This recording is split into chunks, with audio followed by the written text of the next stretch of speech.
Ma'am ನಾವು eligible ಆಗಿ exam KPSC ಎಕ್ಸಾಮ್ನ ಬರೆದು ಕರೆಕ್ಟಾಗಿ ಎಲಿಜಿಬಲ್ ಆಗಿ ಇವಾಗ ಫೈನಲ್ ಲಿಸ್ಟಲ್ಲಿ ನಮ್ಮ ಹೆಸರುಗಳು ಬಂದಿದೆ.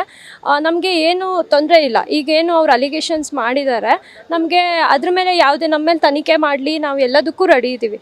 ಬಿಕಾಸ್ ನನಗೆ ಬೇರೆಯವ್ರ ಬಗ್ಗೆ ಗೊತ್ತಿಲ್ಲ. ಈಗ ನಂದೇ ಹೇಳ್ತೀನಿ, ನಾನು ಈಗ 6 ವರ್ಷ ಆಯಿತು ಡಿಗ್ರಿ ಮುಗಿಸ್ಬಿಟ್ಟು. ನಾವು 1 ವರ್ಷ ವಾಲಂಟ್ರಿ ಸರ್ವಿಸ್ ಮಾಡಿದ್ದೀನಿ ಗೌರ್ಮೆಂಟ್ ಇದರಲ್ಲೇ, ಪಶುವೈದ್ಯಕೀಯ ಇದರಲ್ಲೇ. ವಾಲಂಟರಿ ಅಂದರೆ ವಿತೌಟ್ ಎನಿ ಪೇಮೆಂಟ್. ಸೊ ಯಾಕೆ ಮಾಡಿದ್ದೀವಿ ಅಂದರೆ ನಮಗೆ ರೂರಲ್ ಸರ್ವಿಸ್ ಮಾಡಬೇಕು ಅನ್ನೋ ಹಂಬಲ್ ಇದೆ, ಅದಕ್ಕೋಸ್ಕರ ನಾವು ಮಾಡ್ತಾ ಇದ್ದೀವಿ. ಸೊ ಇದು ಈಗ ನಾನು ಕ್ಲಿಯರ್ ಮಾಡಿ 6 ವರ್ಷ ಆಯಿತು, ಬಟ್ ಯಾವುದೇ ನೋಟಿಫಿಕೇಷನ್ ಆಗದೇ 10 ವರ್ಷ ಆಗಿದೆ ಇಲ್ಲಿವರೆಗೂ. ಸೊ ನಾವು ಎಷ್ಟು ವರ್ಷ ಅಂತ ಹೀಗೆ ಕಾಯ್ತಾ ಇರೋದು. ಫಸ್ಟು 2021 ಮತ್ತು 2022 ಅಲ್ಲಿ ಒಂದು ನೋಟಿಫಿಕೇಷನ್ ಆಯಿತು ಮ್ಯಾಮ್. ಆವಾಗ್ಲೂ ಯಾರಿಗೋ ಪ್ರಾಬ್ಲಮ್ ಆಗಿ ನಮಗೆ ಈಕ್ವಲ್ ಅಪರ್ಚುನಿಟಿ ಬೇಕು, ಡೈರೆಕ್ಟ್ ರಿಕ್ರೂಟ್ಮೆಂಟ್ ಬೇಡ ಅನ್ನೋ ಕಾರಣಕ್ಕೋಸ್ಕರನೇ KPSC ಥ್ರೂ ಎಕ್ಸಾಮ್ ಮಾಡಿ ಎಲ್ಲರಿಗೂ ಅಪರ್ಚುನಿಟಿ ಸಿಗಬೇಕು ಅನ್ನೋ ಕಾರಣಕ್ಕೆ KPSC ಮಾಡಿದ್ರು.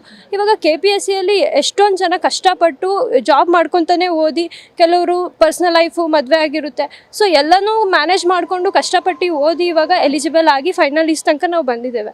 ಲಾಸ್ಟ್ ಟೈಮ್ ಕೂಡ ಪ್ರೊವಿಷನಲ್ ಲಿಸ್ಟ್ ತನಕ ಬಂದುಬಿಟ್ಟು ಇದೇ ಥರ ಪ್ರಾಬ್ಲಮ್ ಆಗಿ ಸ್ಕ್ವಾಶ್ ಆಯಿತು. ಸೊ ಈ ಸಲನೂ ಫೈನಲ್ ಲಿಸ್ಟ್ ತನಕ ಬಂದು ನಮಗೆ ಇದೇ ಥರ ಪ್ರಾಬ್ಲಮ್ ಆಗ್ತಾಯಿದೆ. ಸೊ ಇದು ಇನ್ನು ಎಷ್ಟು ದಿನಗಳ ಥರ ಹೀಗೆ ಆಗುತ್ತೆ. ಮತ್ತೆ ರೀ ಎಕ್ಸಾಮಲ್ಲೂ ಈ ಥರ ಪ್ರಾಬ್ಲಮ್ ಆಗಲ್ಲ, ಇನ್ನು ಯಾರಿಗೂ ಬೇರೆಯವ್ರಿಗೆ ಪ್ರಾಬ್ಲಮ್ ಆಗುತ್ತೆ. ಇದೇ ಥರ ರೀ ಎಕ್ಸಾಮಲ್ಲೂ ರೀ ಎಕ್ಸಾಮ್ ಅಂತ ಅವ್ರು ಕೇಳ್ತಾ ಇದ್ದಾರೆ. ಸೊ ನಮ್ಗೆ ಯಾವುದೇ ರೀತಿ ರೀ ಎಕ್ಸಾಮ್ಸ್ನ ಅವಶ್ಯಕತೆ ಇಲ್ಲ. ಈಗೇನು ಜೆನ್ಯೂನ್ ಕ್ಯಾಂಡಿಡೇಟ್ಸ್ ಬರೆದಿದ್ದಾರೆ ಅವ್ರನ್ನ ಕರೆಕ್ಟಾಗಿ ತನಿಖೆ ಮಾಡಿ ಯಾರು ಜೆನ್ಯೂನ್ ಆಗಿ ಸಿಗ್ತಾರೆ ಅವರಿಗೆ ಅಪಾಯಿಂಟ್ಮೆಂಟ್ ಮಾಡ್ಕೊಳ್ಳಿ, ರಿಕ್ರೂಟ್ಮೆಂಟ್ ಕಂಟಿನ್ಯೂ ಮಾಡಲಿ. ಯಾರು ತಪ್ಪಿತಸ್ಥರಿದ್ರೆ ಅವರಿಗೆ ಲೀಗಲ್ ಆ್ಯಕ್ಷನ್ಸ್ನ ತೊಗೊಳ್ಳಿ ಅಂತ ನಾನು ಕೇಳ್ಕೊತೀನಿ. ಈಗ ಜೆನ್ಯೂನ್ ಅಲ್ಲ ಅನ್ನೋದಕ್ಕೆ ಅವ್ರ ಹತ್ರ ಏನು ಪ್ರೂಫ್ ಇದೆ? ಅದು ಪ್ರೂಫ್ ಅವರೇ ಸಬ್ಮಿಟ್ ಮಾಡಿ. ಈಗ ಅಲಿಗೇಷನ್ ಅವರೇ ಮಾಡಿದ್ದಾರೆ ಅಂದಾಗ ಪ್ರೂಫ್ ಕೂಡ ಅವರೇ ಕೊಡಬೇಕಾಗುತ್ತೆ, ಅದು ಅವ್ರ ಜವಾಬ್ದಾರಿ ಆಗುತ್ತೆ ಮ್ಯಾಮ್. ಸೊ ಅಲಿಗೇಷನ್ ಅವ್ರು ಮಾಡ್ತಾ ಇದ್ದಾರೆ, ಯಾಕೆ ಮಾಡ್ತಿದ್ದಾರೆ? ಅವ್ರು ಪ್ರೂಫ್ ಇದ್ದರೆ ಸಬ್ಮಿಟ್ ಮಾಡಲಿ, ನಮಗೇನು ಪ್ರಾಬ್ಲಮ್ ಇಲ್ಲ. ಈಗ 329 ಏನು ಸೆಲೆಕ್ಟ್ ಆಗಿದ್ದಾರೆ ಅವ್ರ ಮೇಲೆ ಎಲ್ಲನೂ ತನಿಖೆ ಆಗಬೇಕು ಅಂತ ಅವರು ಒಂದು ಹೇಳಿಕೆ ಕೊಟ್ಟಿದ್ದಾರೆ. ಸೊ ತನಿಖೆ ಮಾಡಲಿ, ನಮಗೆ ಕಾನ್ಫಿಡೆನ್ಸ್ ಇದೆ, ಯಾವುದೇ ರೀತಿ ತನಿಖೆಗೂ ನಾವು ಒಳಗಾಗ್ತೀವಿ.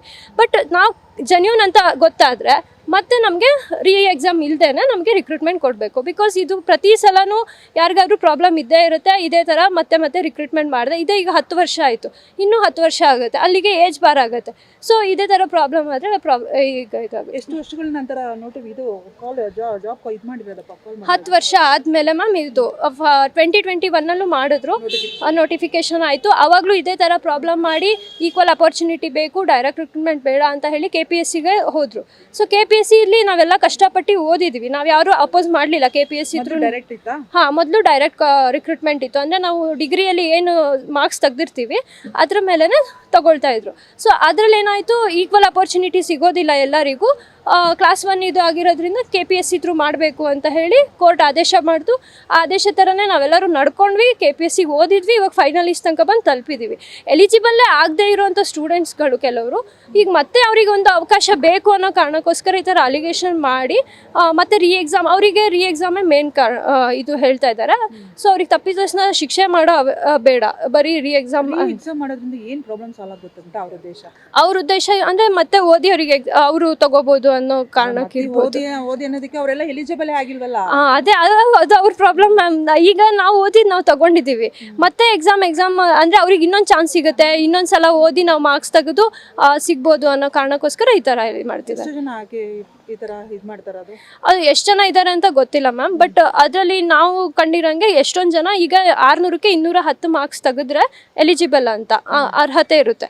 ಅದಾದಮೇಲೆ ನಮಗೆ ಪ್ರೊವಿಷನಲ್ ಲಿಸ್ಟು ಬಿಟ್ಟರು. ಪ್ರೊವಿಷನಲ್ ಲಿಸ್ಟಲ್ಲಿ 7 ಡೇಸು ನಮಗೆ ಅಬ್ಜೆಕ್ಷನ್ ಹಾಕೋಕ್ಕೆ ಟೈಮ್ ಇರುತ್ತೆ. ಸೊ ಅವಾಗಲೂ ಅವ್ರು ಏನೂ ಅಬ್ಜೆಕ್ಷನ್ಸ್ ಹಾಕಲಿಲ್ಲ. ಸೊ ಫೈನಲ್ ಲಿಸ್ಟ್ ಬಿಡೋ ತನಕ ಕಾದು ಈ ಥರ ಮಾಡ್ತಾ ಇದ್ದಾರೆ ಅಂದರೆ ಅವಾಗಲೇ ಹಾಕ್ಬೋದಿತ್ತು. ಅಟ್ಲೀಸ್ಟ್ ಅವ್ರು ಎಲಿಜಿಬಲ್ ಆಗುತ್ತಾರೆ, ಅವರಿಗೆ ಅಷ್ಟು ಕಾನ್ಫಿಡೆನ್ಸ್ ಇದೆ, ಎಲಿಜಿಬಲ್ ಲಿಸ್ಟಲ್ಲಿ ಅವ್ರ ಹೆಸರು ಇಲ್ಲ ಅಂದಾಗ ಅವಾಗಾದರೂ ಮಾಡ್ಬೋದಾಗಿತ್ತು. ಸೊ ಫೈನಲ್ ಇಷ್ಟು ತನಕ ಬಂದು ಈ ಥರ ಪ್ರಾಬ್ಲಮ್ ಮಾಡೋದು ತಪ್ಪಾಗುತ್ತೆ. ಎಷ್ಟು ವರ್ಷದ ಕನಸಪ್ಪ ನಿಮ್ಮದು? ನಮ್ಮದು ಈಗ 6 ವರ್ಷದ ಕನಸು. ನಮಗೆ CETಯಲ್ಲಿ ನನಗೆ ಮೆಡಿಕಲ್ ಸಿಕ್ತು, ಡೆಂಟಲ್ ಸಿಕ್ಕರೂ ನಾವು ಹೋಗಲಿಲ್ಲ. ವೆಟ್ರನರಿನೇ ಬೇಕು, ರೂರಲ್ ಸರ್ವಿಸ್ ಮಾಡಬೇಕು ಅಂತಲೇ ನಾವು ವೆಟ್ರನರಿ ಚೂಸ್ ಮಾಡಿಕೊಂಡು ಇಲ್ಲಿಗೆ ಬಂದಿರೋದು. ಸೊ ಇಲ್ಲೂ ಇದೇ ಥರ ಪ್ರಾಬ್ಲಮ್ ಆಗ್ತಿದ್ರೆ ಎಲ್ಲರ ಡ್ರೀಮ್ಸು ಹಾಳಾಗುತ್ತೆ. ಇನ್ನು ಯಾರು ಮುಂದೆ ಈ ಥರ ಈ ಫೀಲ್ಡಿಗೆ ಅಥವಾ KPSC ಕನಸನ್ನ ಯಾರೂ ಇಟ್ಕೊಳ್ಳೋದಿಲ್ಲ ಅಂತ ನನಗನ್ಸುತ್ತೆ. ಅಲ್ವಾ? ಎಲ್ಲ ಐ ಟಿ ಫೀಲ್ಡ್ಗೆ ಹೋಗ್ಬೇಕು. ಹಾಂ, ಇಲ್ಲಾಂದರೆ ಪ್ರೈವೇಟು ಬಿಸ್ನೆಸ್ಸು ಇದೇ ಥರ ಮಾಡಬೇಕು. ಯಾರು ರೂರಲ್ ಸರ್ವಿಸಿಗೆ ಬರಲಿಲ್ಲ ಅಂದರೆ ನಾವು ಸರ್ವಿಸ್ ಮಾಡ್ತಾ ಇರೋದೇ ಬೇಸಿಕ್ ನಮ್ಮ ಫಾರ್ಮರ್ಸಿಗೋಸ್ಕರ. ಅದಕ್ಕೆ ಬರೋದೇ ಕಷ್ಟ. ಇಷ್ಟೊಂದು ಜನ 400 ಜನ ಬಂದಿದ್ದೀರಾ. ಇಲ್ಲಿ ಇರೋರು ಎಲ್ಲರೂ ಮ್ಯಾಮ್ ರೈತರ ಮಕ್ಕಳೇ. ಯಾರು ಶ್ರೀಮಂತರ ಮಕ್ಕಳಾಗಿದ್ದರೆ ನಾವು ದುಡ್ಡು ಕೊಟ್ಟು MBBSಗೆ ಹೋಗ್ತಿದ್ವಿ, ನಮಗೆ ಸೀಟ್ ಸಿಕ್ಕಿರಲಿಲ್ಲ ಅಂದಿದ್ರೆ. ಸೊ ನಾವೆಲ್ಲರೂ ರೈತರ ಮಕ್ಕಳು ಚೆನ್ನಾಗಿ ಓದಿ ವೆಟರ್ನರಿ ಏನು ಕಡಿಮೆ ಅಲ್ಲ, ಇರೋದೇ ಗೌರ್ಮೆಂಟ್ ಕಾಲೇಜಸ್ ಮ್ಯಾಮ್. ಎಲ್ಲೂ ಪ್ರೈವೇಟ್ ಕಾಲೇಜು ದುಡ್ಡು ಕೊಟ್ಟು ಪೇಮೆಂಟ್ ಸೀಟ್ ತೊಗೊತೀನಿ ಅಂತ ಯಾರೂ ಇರಲ್ಲ. ಇಲ್ಲಿರೋರು ಎಲ್ಲರೂ CETಯಲ್ಲಿ ಚೆನ್ನಾಗಿ ಮಾರ್ಕ್ಸ್ ತೆಗೆದ್ಬಿಟ್ಟೆ ವೆಟರ್ನರಿಗೆ ಬಂದಿರೋದು. ನಾವೆಲ್ಲ ಓದ್ಬೇಕಾದ್ರೆ 4 ಕಾಲೇಜ್ ಇತ್ತು, ಈಗ 5-6 ಕಾಲೇಜ್ ಆಗಿದ್ದಾವೆ. ಸೊ ಗೌರ್ಮೆಂಟ್ ಕಾಲೇಜ್ ಮಾತ್ರ ಇರೋದು. ಅಂದರೆ ಇವರೆಲ್ಲರೂ ಎಲಿಜಿಬಲ್ ಸ್ಟೂಡೆಂಟ್ಸೇ ಮಾರ್ಕ್ಸ್ ತೆಗಿಯೋಕ್ಕೆ, ಹಾಗಾಗಿ ಈ ಫೀಲ್ಡಿಗೆ ಬಂದಿದ್ದಾರೆ. ಸೊ ನಾನು ಹೇಳೋದು ಇದೇ ಥರ ಇವರು ಮತ್ತೆ KPSC ಇರ್ಬೋದು, ಎನಿ ರಿಕ್ರೂಟ್ಮೆಂಟ್ಸಲ್ಲಿ ಈ ಥರ ಪ್ರಾಬ್ಲಮ್ಸ್ನ ಮಾಡ್ತಾ ಇದ್ದರೆ ಯಾರು ಕೂಡ ಗೌರ್ಮೆಂಟ್ ಸರ್ವಿಸ್ ಅಥವಾ ರೂರಲ್ ಸರ್ವಿಸ್ಗೆ ಬರೋಕ್ಕೆ ಇಷ್ಟಪಡೋದಿಲ್ಲ ಅಂತ ನನಗೆ ಅನಿಸುತ್ತೆ.